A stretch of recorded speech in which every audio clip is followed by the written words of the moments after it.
Right. Good evening.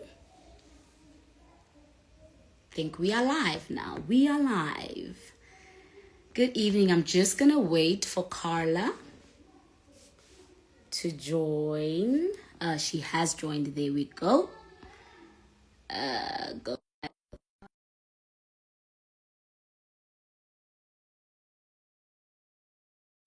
Wonder if I press the right buttons. I think I've accepted. Just gonna wait. There we go. Hello. Hello. It's us again. Hi. How are you? How are you? Good, and you? I'm good. How's Ah, Monday right. going? I'm trying to fix my technology. There we go. All right.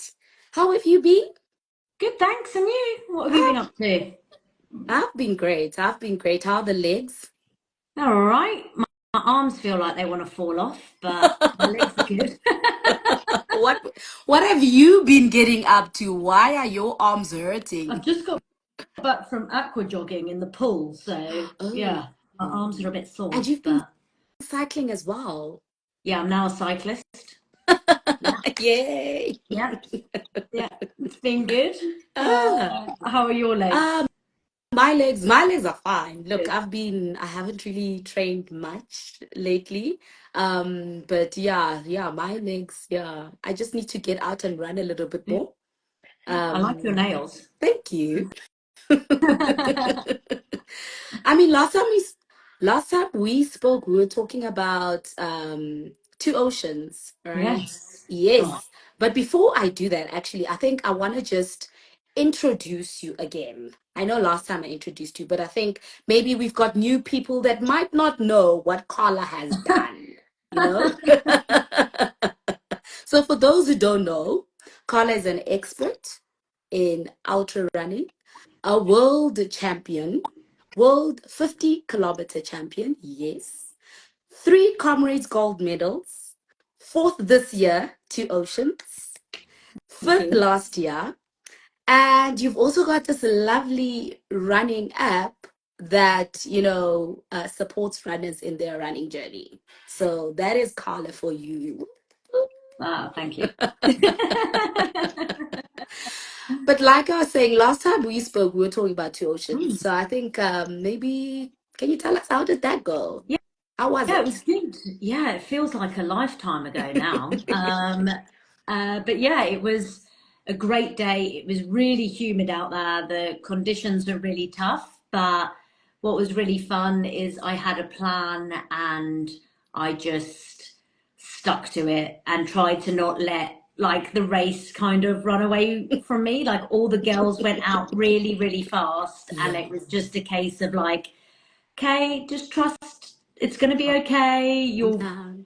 hopefully we can like reel some of them back in again. So, yeah, it was a really good lesson in just like running your own race. And yeah, I had so much fun. It's my favorite race to do. And, it's in my back garden and all my friends race. And it's such a fun weekend. And you get to go and watch the half the next day. And oh, it's just amazing. Like, it's such a fun weekend, Yeah, don't you think? no, it was. Yeah. I also enjoyed myself Yeah. on the sidelines. I enjoyed, and I could see some of the athletes. Oh my goodness. I don't know why runners do this to themselves. They torture themselves, but I think this running thing is quite addictive. And now we're talking the ultimate human race. It's in 6 weeks. Are you Yeah. ready? How's your preparation going? Um, yeah, I had a bit of a spanner thrown in the works where I've got a little bit of a niggle. So Uh, at the moment, I can't run. oh, And I probably won't be able to run for about 3 weeks. And sure. then I'm going to be doing a reverse taper. So I do not recommend anyone does what I am doing at the moment. But you know, I'm one of those.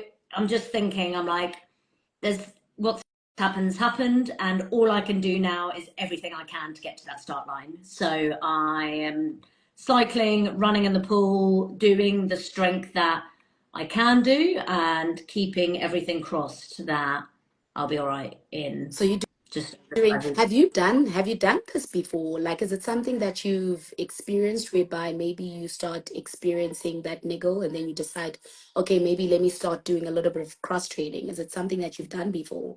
No, to be fair, I've been very lucky with injuries, and like the last injury that I had was 2019, where I had a stress fracture because I fell running from the road onto the trails.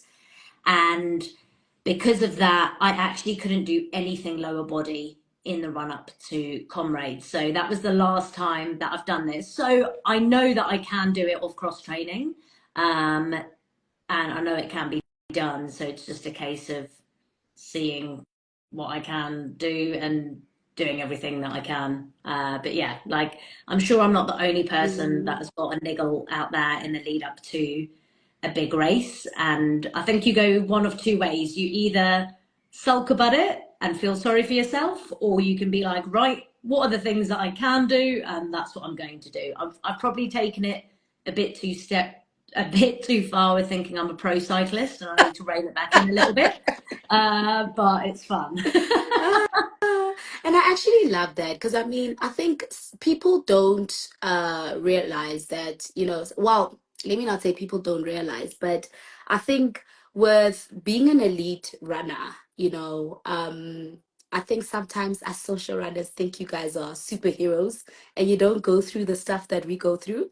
But it's actually nice hearing from you that even when there's, a bit of challenges here in the running, there's other alternatives Yeah. that you actually, that you resort to.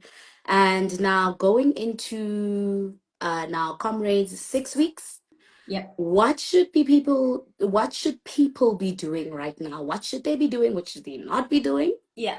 Um, Um, leading to comrades. yeah. So I think there's still lots of time to practice things. I would suggest probably this weekend is going to be like your last big run before Comrades, but I wouldn't do anything stupid. Like I see people trying to go out and run the whole distance in one go or in 2 days, which is just not necessary. Like I honestly think 50K this weekend is more than enough. That is your last solid long run where you should be practicing, like wearing the kit that you're going to be wearing on race day, checking where it's chafing, checking, making sure it fits properly if you need to like alter anything on it, practicing your nutrition, honing in on that, making your plan for race day. And it's basically, I think this weekend is your test run. And Okay. these last couple of runs going into it, after that, we start to kind of wind things down a bit. Strength, I think, is really, really important for Comrades this year for the down run, and it really is a game changer. And it is definitely not too late to start. Like I've seen people say, oh, but I've never done it before and it's too late. It's not. You can start with body weight stuff, and it really will be a game changer on the day if you can do a bit of strength and get yourself as strong as possible. So yeah, it's basically just not doing anything mental in the next few weeks. Make your plan, practice your plan the next couple of weekends, make sure everything's in place, and then you've then got to just have confidence in it and knowing that going into race day, you know what you're doing, you're happy, and yeah. And it is definitely better to go in, if people are worried and they're like, oh my gosh, I can only fit in 40K this weekend or a 4 hour long run or whatever it is, less is definitely more in the next few weeks. Going Okay. out and doing way too much it's almost like a bell curve, and we want to be like on this side of the curve. If you do Mm. too much, you're tipping yourself over the other side, and it is very difficult to come back from that. So less is more, just chill, basically. Don't be like most runners and be crazy. Because I Yeah. think, there's an element of, let And me not say that. don't go start looking at everyone else's Stravas. The Uh, amount of uh, messages I'm getting at the moment, and it's doing my head in, saying like, my friend Dave has done this. Should I be oh doing this? I dear. know someone that's doing this long run. I need to do. Don't go and look at what other people are doing. Everyone's got their own plan. They've come from a different starting point. They've got more experience or less experience. Like, just stay in your Mm. lane. Like, now's not the time to go and try a new Try club things. either. And you spoke about strength training there. Um, I spoke to someone once, it's actually one of our team members, and he was talking about training downhills. Is that a thing? Like going and practicing downhills? No, well, people do that, but I think that is very risky and stupid. Because, yeah, like the risk of injuring yourself doing that is really, really high. Um, Obviously, you want to have undulating routes where you're practicing the up and downs, but like if anyone's ever done a hilly race and you run really hard downhill, you can't walk for like 3 or 4 days. So by doing that and going and smashing your quads, you're actually then having to like take more days off training. You're getting Mm. those like micro tears in your muscles, which you've then got to try and undo.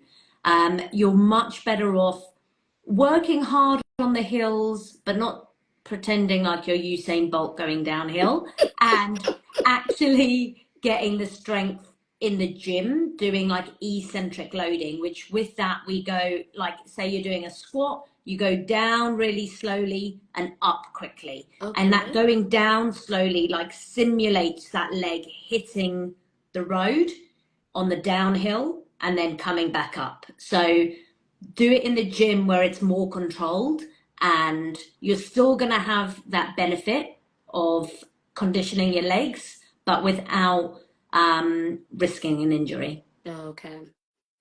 So essentially, practicing dance. No, no, no. So No. it's reducing long runs right now. Still can try and fit in the strength training at the gym. Um, if someone decides they're gonna start doing the gym now, when should they maybe then start toning down the gym work if they start doing it now?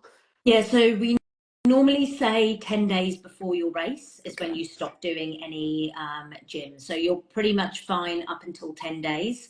If you're very conditioned to strength and you've been doing it for a very long time, you can go 7 days before the race. But Okay. definitely, if you're new to it, um, aim for 10, and then that will give you a long enough time to kind of reap those benefits and feel good on race day. Okay. And then in terms of nutrition, I think this is like a big one. Mm. Maybe the nutrition that people should be doing now, from now leading to comrades and on race day. Like what is important? What should they be taking? What should they not take? What should they avoid? Yeah, so nutrition, so we have still got a few more like weekends of solid training that you can do, and you can hone that nutrition in. And basically, the more carbohydrate you can get in, the better. But you've got to kind of work backwards a little bit. So figure out with your kit how many gels you can fit in your pockets and squirrel away like a squirrel, and also if you're going to have resupplies along the route. So that's how many gels you can have for the whole race, or how much carb drink or bars or whatever you're using, and then almost divide that by the amount of hours you think you're going to be running. Then, so let's Okay. say, for example, you've got space to carry 10 gels. That's 40 grams of carbohydrates each. So we've got 400 grams. We're going to divide that by the 10 hours. We're working on 40 grams an hour. So then in your training runs, practice using that amount. Make sure that your stomach is happy with that. So practice your in race fueling, hone it, but because there's no point practicing with loads and loads and loads if actually you can't carry it all on race Mm. day. Then after all of your hard runs, so if you're doing interval sessions, if you are doing long runs, we want to make sure that we get that post recovery drink in as quickly as we can once we finish these sessions. This wants to be a mixture of carbohydrate and protein. So general guidance is 80 grams of carbohydrate, 20 grams of protein. Mm. Chocolate milk is actually like a steri stumpy is really good. You actually need two steri stumpies to make up the amount, but it's Okay. got the right ratio of carbs, proteins, and fat that you want. Easy to get. Go to your petrol station, grab one. But we Or want to put a get that. lint in your, what can you put it? Is that Yeah, I'm obsessed with Lindt chocolate bars at the moment. Today I made one. I had like rice cakes with peanut butter and a crushed Lindt on the top. It was so good. oh, Um, nice. but yeah, that post recovery drinking because we just want to keep our muscles like topped up and in the best shape as we can. And then it's a case of I wouldn't really do anything mental over the next few weeks. I would just, your regular eating, probably in the week before the race. You don't want to go and try new food and go to a Mm. new restaurant. And like, I try then to like stay at home and just cook my own food where I know what I'm doing, I know what I'm cooking, I know what I'm eating, and then we're carb loading the 24 hours before the race. So, Okay. yeah, just focus on practicing your in race nutrition, getting that recovery drink in as quickly as you can, and then race week, just not going too mad.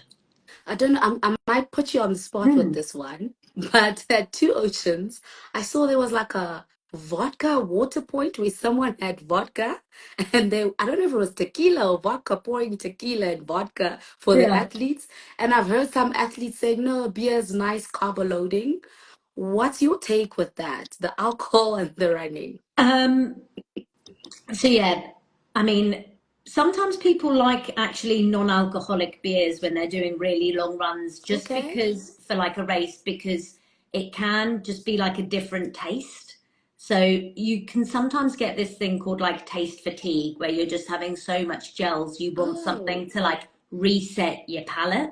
So, but a non-alcoholic beer, I think the guys drinking tequila and booze along the course is like they're probably just like want to take the edge off because they're impacted. yeah. But definitely save the alcohol for afterwards. Like alcohol, it definitely does affect like your sleep and how you Mm. feel. So, we want to kind of set ourselves up for success for the race. So I would probably stay away from it day to day. I mean, if you normally have a glass of wine or a beer for dinner at dinner or in the evening on the weekend, yeah, like go for like you don't have to change anything, but yeah, I wouldn't drink alcohol and use that as part of like a fueling strategy. But it is quite good if you want something different. But when I see a lot of like pro athletes as well being like, I drink beer, but then they don't tell everyone it's non-alcoholic beer. Ah. Like key point. Hi, you are Yeah, I'm like, leaving a very important point out. exactly, like a vital piece of information right there. Oh my goodness.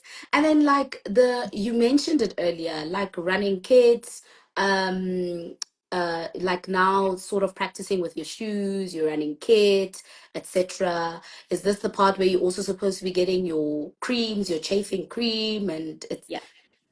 okay. Yeah, and like make a note because sometimes you forget. So do your long run, and then when you get back, if you've chafed somewhere new, like jot it down in your Uh, training log on a piece of, uh be like, okay, like I sometimes get it on the top of my sports bra oh. here, and I always forget. Then on race day, I'm like, oh my God, like I forget to put it there again. So make your list of everywhere you've put it and where you've chafed, because then on race day, your head's going to be all over the Mm. place. So like, let's make our life nice and easy and have that checklist and be like, okay, let me put this stuff here, here, here, here, here.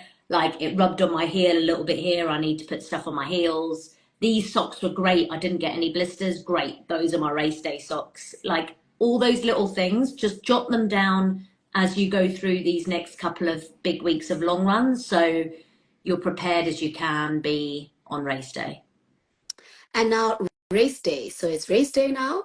I'm a first timer. I don't know how to approach this comrades thing. Yeah, And it's like, well, it's 90 kilometers this year. It's what, yeah, 89 point. 90. Yeah.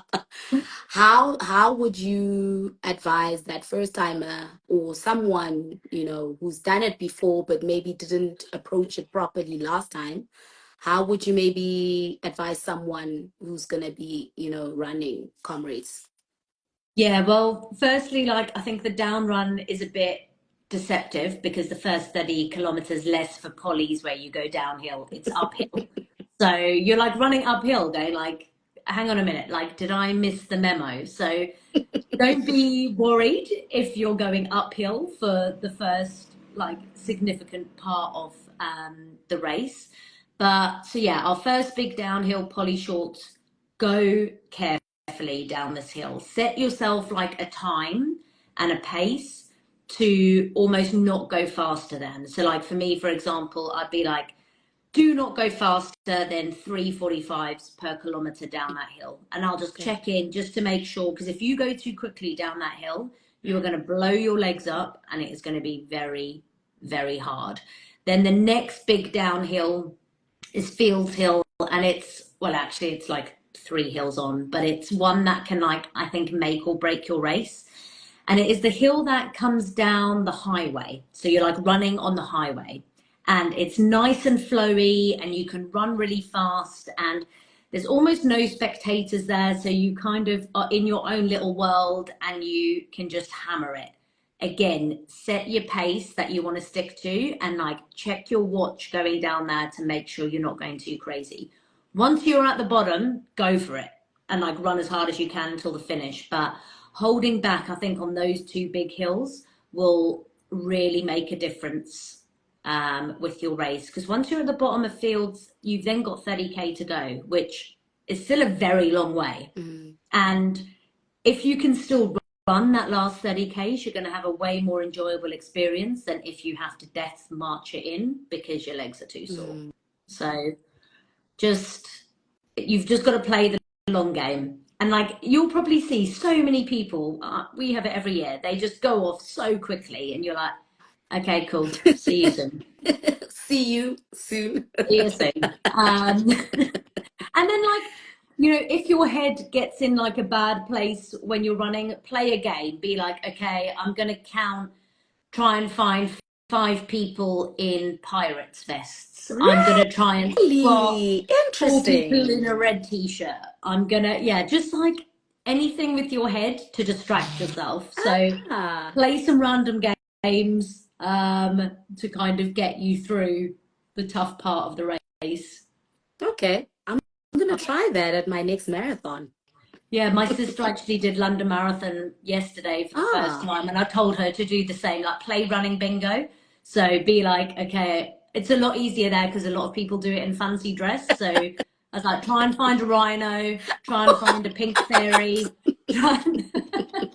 But you can play running bingo on comrades, like find someone making burry rolls, find someone, yeah. yeah, like, So now I've got a question now.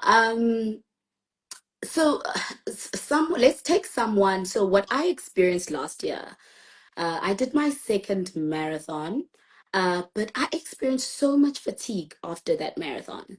And like it was so hard waking up and going for a run. My body was just not responding. mm, So now I'm thinking take someone who did two oceans and maybe is going through something like that, but they've registered for comrades. yeah. Is it something common? I don't know if it's something common or what, like how would you?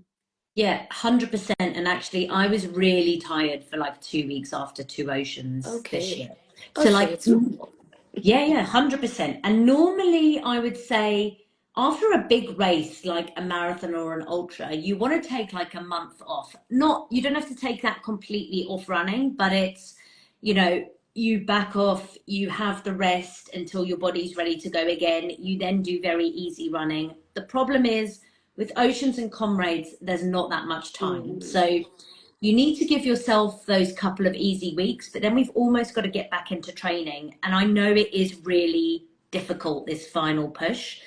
But again, this is where you need to listen to your body. If you feel like you know, you're too tired and you are really fatigued, like taking a couple of extra rest days is going to be way more beneficial than pushing through. So, listening to your body, I mean, it's a little bit late now, but straight after these big races like Oceans, you want to make sure you are on top of your fueling, you're getting all that recovery and you're sleeping as much as you can, because when you sleep, that's when your body repairs itself. It's the only time that it can do it. So making sure that you are sleeping as much as you can, you're getting loads of protein in, because again, that helps with the damage to your muscles. But let's just be sensible over the next few weeks. And everyone is tired because it's been a really long block as well. Like, most people have probably been training for Comrades since January, February. So, just give yourself a little bit of grace. And if you need to cut a run a little bit short, like, honestly, it's not going to make a massive difference. And it's probably going to be more beneficial than going out and going as hard as you can and keeping on slogging it through. But if Comrades is your A race, if your marathon that you've done is your A race, taking that time off afterwards, I think, is really, really important. And I'll definitely have a month after Comrades. I'll probably have a week where I won't do like anything, mainly because I won't be able to walk. Um, and then I'll have maybe a week of jogging 30, 40 minutes, and then a couple more weeks of like building that up to an hour. And yes, you may lose a little bit of fitness over that time, but by giving your body that time to just rest and recover and recoup before you jump into another training cycle, you're going to end up being fitter than if you just think that you can go straight back to doing your time trials with your clubs the next week. Like, it's just gonna dig yourself into a hole. Mm. Okay. And then you've got that SCY for runners app. Mm. Um, are there tips about Comrades? What can athletes or runners find in that app? What does it do? Yes. So on that, we do one strength and one mobility session a week. So I pre-record those the week before, and then I'll put them up on a Sunday night. So it's there for Monday morning for everyone. And you basically just press play and follow along. And it's so you can do like strength or mobility. You can do it anywhere, at home, at the park, at the gym, wherever you feel most comfortable. But it's exercises that I find that are going to help you be as best runner as you can, so get us nice and strong. And then we also have different Q&As within there as well. So we have a physio one every month, so if you've got any niggles, you can come along and Paris will point you in the right direction. We'll either give you rehab to do or tell you to go and see a professional. Last week we actually had a Q&A about sports nutrition, which was really interesting. We have ones on shoes and hormones and anything that I find interesting. We'll have different ones of those throughout the year. So the main focus is on the strength and mobility, and then there's extra little bits. There's loads of bonus videos. So if you feel like you want to do some extra core or an extra stretch on your quads, for example, you can find that all in that. Okay. So for those guys who haven't done exercises and you're going to be running Comrades, now you know where to go. Yes, use Because you strength. can't go to Comrades with taking Yeah. or struggling muscles. No. I think I'm going to go through to the questions now. Let me just go up and see. Geez, there's a whole lot of. Okay, I saw questions. Yeah. Okay. Oh my goodness. This Martin is asking, when can we expect to see Zintle in her first marathon? If it's Comrades, I'm doing it 2027. Okay. Yes. Cool. Oh my goodness. Now, yeah. But yes. Comrades 2027. But at least now I've got some few tips from Carla. Yeah. So I've taken some notes. The next question, just have to scroll down. There's a lot of Scrolling happening here. Okay, here is another question. I am running a marathon this weekend. I'm running a marathon this weekend to run with a friend who still needs to qualify. Then next weekend, we have our 55K route tester. What distance would you suggest I do on the route tester? Um, it's quite hard because I don't know what you've done or what your experience and stuff is, but I honestly don't think that you need to go over 50K. That's what all of the guys that I train with, they're doing that this week. Thing is, I'm just trying to look at from next weekend. Yeah, I would do 50K max for that route tester. You don't need to go to 55.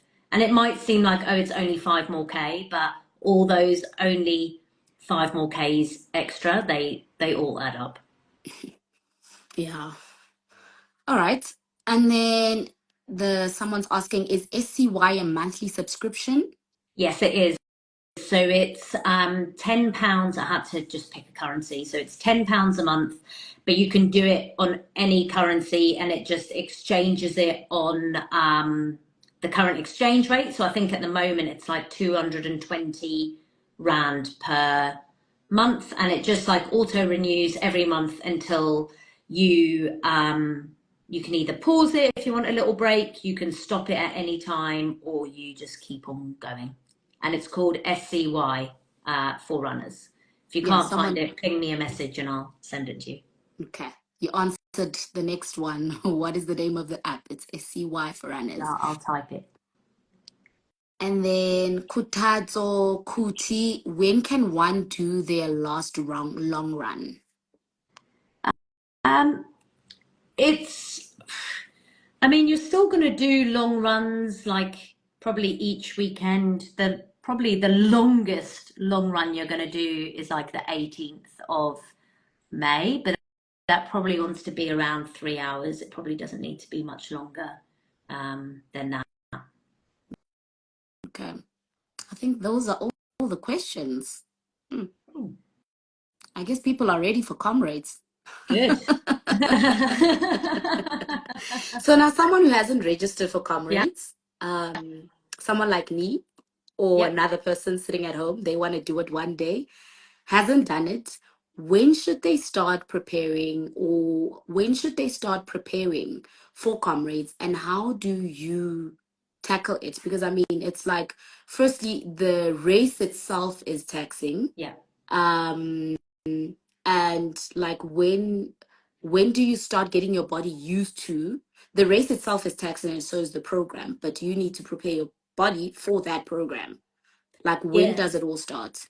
Yeah, so the thing with comrades is that you have to do a marathon to qualify for comrades. And the window from when you can do your marathon is usually the beginning of September to the beginning of May. So within that period, you need to do your qualifier. And I think at the moment it's 4 hours 50 is the qualifying time for a marathon. And basically, the quicker you are, the nearer the front you start. So it's almost better to do your marathon as quick as you can, because it's going to save you some minutes crossing that finish line, because it's gun time. So as Mm, soon as that gun goes, the clock is starting, and it can take some people 20 minutes to cross the line. So mm, you almost need to start planning like a year out. I do think it is really good to get your marathon qualifier in the bag, um, October, November, December. Like, that's quite nice. And normally we would do a 16-week build for a marathon. So whenever your marathon is this, let's just say November, 16 weeks back, you start your build for your marathon. The reason that I say to get it into the bag this year is that you've then got it. You're done. You can get your entry. You don't have to worry. Yes, you could do another marathon to try and improve your qualifier, but it also then gives you a little bit of a break. You can have your like month off after your marathon, get your head back in the game, and then start training again in like Feb for comrades. I think sometimes if we're using a qualifier that's in February, you've then got to start your training for the marathon in like November. You're then going all the way through to Feb. You've then only got like a little bit of time that you can take off before you start building up again. And then it's a really, really long block. So I do think it's really good if you can, and if you do have the time, to almost break it into two. Your marathon the 1 year, qualifier, tick. The following year, we go to Comrades and have like a nice 16-week build up to Comrades. Takes the pressure off. And yeah, like my qualifier this year was Valencia in December. So it was quite nice. It was perfect timing because did my race in December, I then could have the whole of December off, which was like wonderful. I could enjoy the Christmas holidays, New Year. My coach did put a session in for me for New Year's Day, which was a bit of a shock to the What? system. Yeah. It was like, hey, we're starting this year. But it was really nice to have that break before starting again. And it's just meant that I don't really have that like mental fatigue of, oh my God, I've had such a long block, which I've definitely had before. So yeah, start planning if you can, almost like a year and a half before. Like, let's start thinking, like, it's a Okay. long way to run. Mm. And let's set ourselves up for success. Like for you, you want to do it in 2027. Awesome. So 2026, let's find a marathon. Let's see which one, like maybe it's Cape Town, maybe it's another one, October, November. Let's get it in the bag and start working Okay. backwards from that. And then Simpiwe Mageba Zulu is asking, what's the best meal to eat before your marathon race? Um, so carbs, basically. What I eat before, so the day before, I'll have like porridge for breakfast with some berries. Lunch, I'll have some egg fried rice with a little bit of chicken, maybe some like tomatoes, spinach, that type of stuff in there. Dinner the night before, again, I'll just have egg fried rice, but with no like chicken or anything, just quite plain. And then the morning of the race, porridge again, and some apple juice, because basically we just want to keep it simple. Like everyone always thinks as well, oh my God, carb loading is amazing, you can just smash like pizza and cakes and all that. Yeah. Actually, that's for after the race. Carb loading, you just want really high carbohydrates and quite low fat and protein, because Mm. it takes longer for your body to digest it. So just carbs. Like rice is great. It's like you can pretty much get it anywhere you go. It's very easily to digest.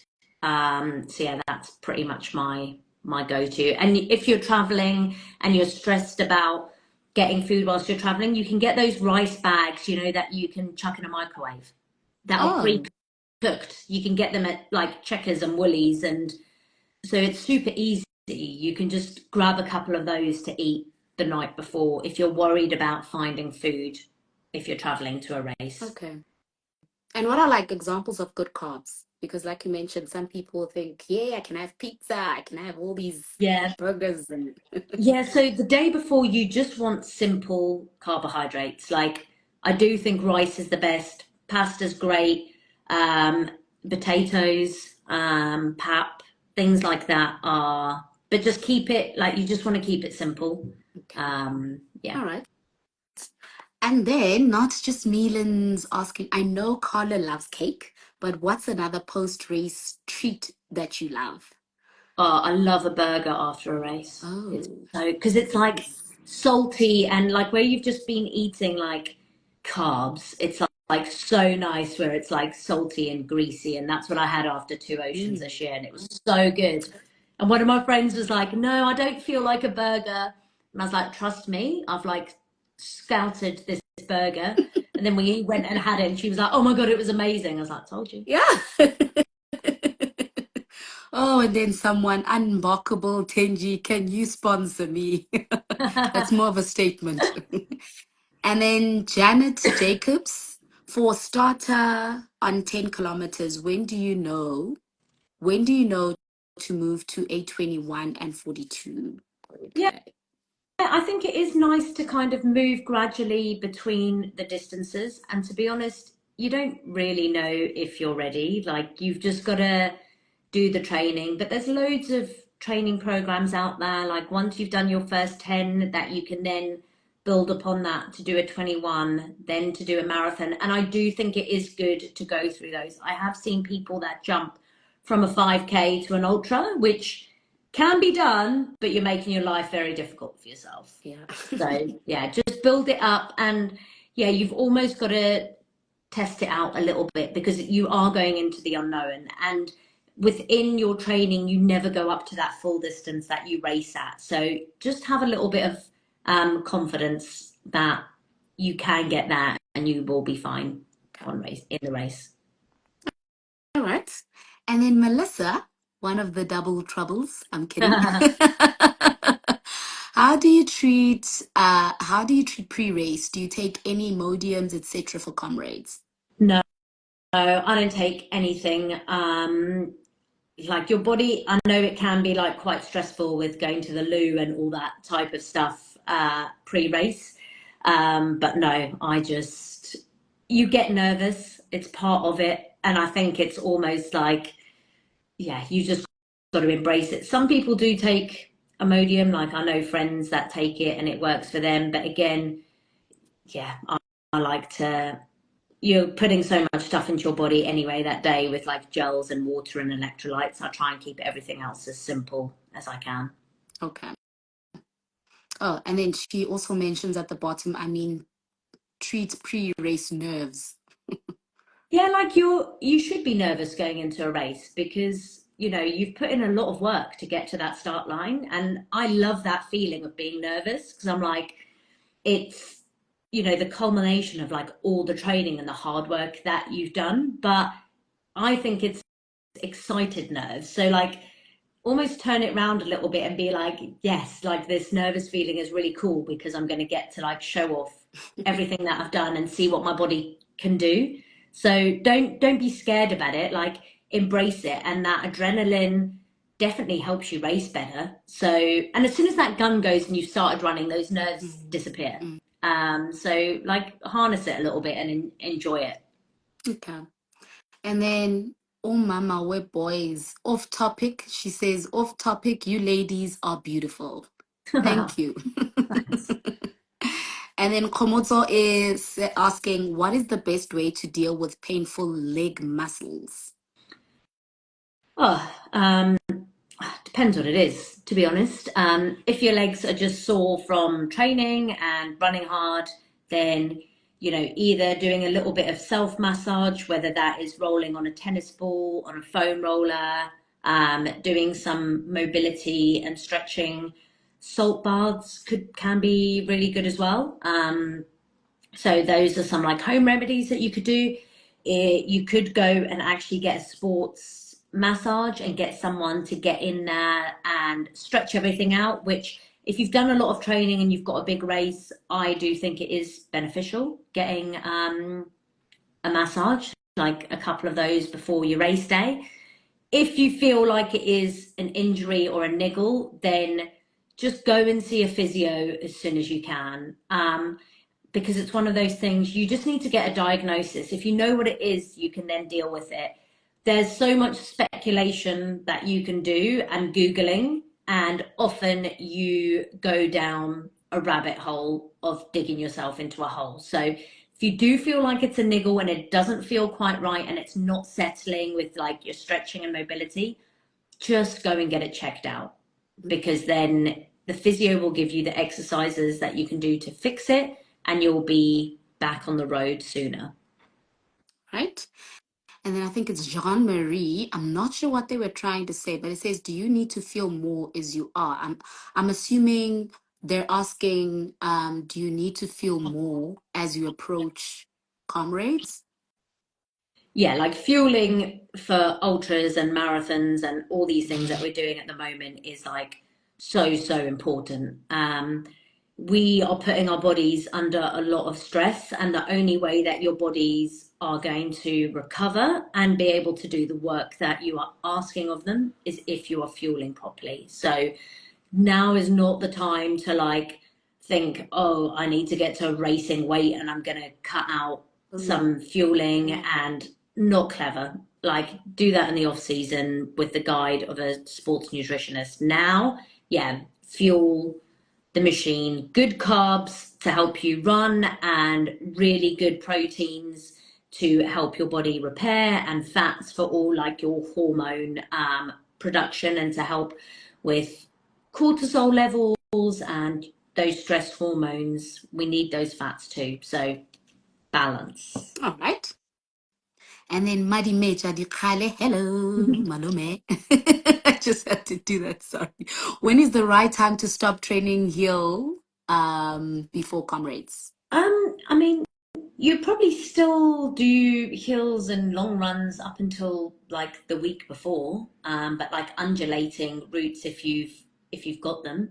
Yeah, I think often we'll still do like hilly-ish runs up until a week before, and then the week of the race. But obviously, don't go like run up a mountain. Like, let's use Like our a if Chapman's you Peak.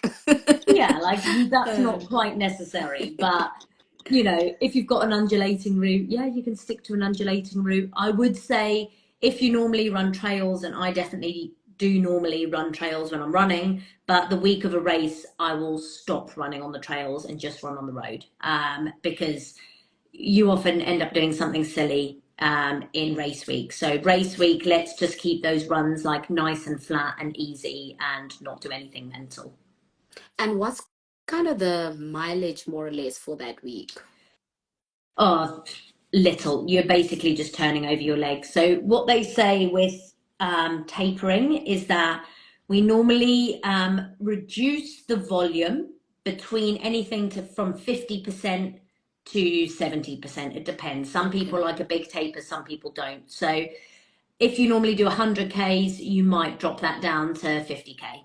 Okay. For the week, you might keep it at 60, 70. It kind of depends how you feel. Um, but you keep the intensity in there. So if you normally do one interval session a week, you'll still do that interval session. But let's say you normally do 10 by 2 minutes. Race week, we might do 10 by 1 minute. So Okay. you're turning your legs over a little bit, but you're reducing that volume. And in that last week, like less is more. No training you do in that last week is going to make you Mm, fitter. So mm. if you feel like I'm a little bit tired, have an extra rest day. But I do always think it is nice to do a little shakeout run the day before, 20, 30 minutes, with some strides, just more to get rid of that like nervous energy. So, but yeah, err on the side of caution that week. If you need longer, just take it and have a rest day. Okay. And then Janet Jacobs is asking, Carla, do you carry gels with you or do you have people alongside the road giving it to you? A bit of both. So we do carry gels, and I do. So my parents normally second me for the race, but I'll always carry extra gels on me because you never know. Like they may end up in traffic, they may not be able to get to you. So always plan, I guess, for the worst case scenario, even if you have people seconding you. And normally for like comrades or oceans, if someone says to me, oh, do you need help seconding, I'm like, yes, and I will give them extra stuff. So I've got Oh, extra stuff on the course. So if you okay. miss people, there's backup. So Mm. if anyone offers you like a backup option, 100% take it, even if you don't use it. And I know gels are expensive and you are probably going to be sacrificing them, but it is worth it for not being stressed when you miss the person with your Yeah. gels on the route. But I mean, like you mentioned earlier, this is the time to be practicing with your kit. Get your kit that's got all the pockets and you Yeah, train, you sort of emulate the race, yeah, obviously not doing the yeah, whole yes, distance. So I think maybe they can also try that. Just put them in the little pockets and everything. yeah. And then Des Desnan, I hope I'm pronouncing your name properly. If I am butchering your name, I'm sorry. What age would you recommend someone to run their first comrades? Oh, that's a tough one. Mm, I would say that I do think there's benefit in getting really fast at 10Ks, 21s, marathons, really comfortable at those distances before you step it up. I definitely don't think rushing into it when you're 18 is I mean, you can finish it, but you're probably not going to be as strong as you can be. So work on that speed for as long as you can. And then, yeah, you've got loads of time to do comrades. And I'm not going to set like a certain age on it because everyone's different, but I did my first one when I was 30. So, you know, some people do their first at 40, 35. So time is on your side, but definitely if you can get quicker at the shorter stuff, it translates over to the longer stuff, and it's going to make you stronger and better as you move up those distances. Okay. And how was that first comrades at 30? Do you still Uh, remember it? yeah, it was horrific. And I said to my mum, I'm never ever doing that again. Film me telling me I'm never doing that again. And I've now done 7. So Ah, yeah, look we at are that. liars. Runners and torture. Yeah. And then Wagwambata, Carla, where do you get the energy to support runners after finishing your race? Love you lots. Oh, it's like supporting races is like the best thing ever. And, we did it after Two Oceans this year. We went back out on the Saturday. And yeah, like it's the last thing you want to do is wake up at 5 o'clock in the morning, especially when you've been drinking tequila the whole night before, Thanks. like we did. But when you get out on the road and you can cheer for everyone and seeing everyone like running and doing their race, it's just awesome. And the atmosphere is so much fun. And there's nothing like for Oceans, there's nothing like Yeah. that weekend of going back on the course. So yeah, I just suck it up and I'm like, I'm tired. It's fine. I'll deal with it next weekend. Yeah, that's one thing about the running community, hey? Like there's so much camaraderie Yeah. on and off the road, and also know how to throw a few parties as Yeah. well. But yeah, going back and supporting. So it's the fun bit. All right, I think those are the questions. I think there's no more Awesome. questions from the listeners, the viewers. I think, yeah, thank you. Thank you Thank for the you. tips. I've been taking some notes for my Comrades 2027. Yeah. And yes, I think other people have probably will appreciate the information that you've given them. So it's 6 weeks to go. Yeah. All the Not best long. with the rest of your Thank training. Any you. other words that you'd like to give, that you'd like to say to the guys listening? No, just good luck. Don't do, if you think something's a stupid idea, it probably is. Ignore what everyone else is doing. Stick to your plan.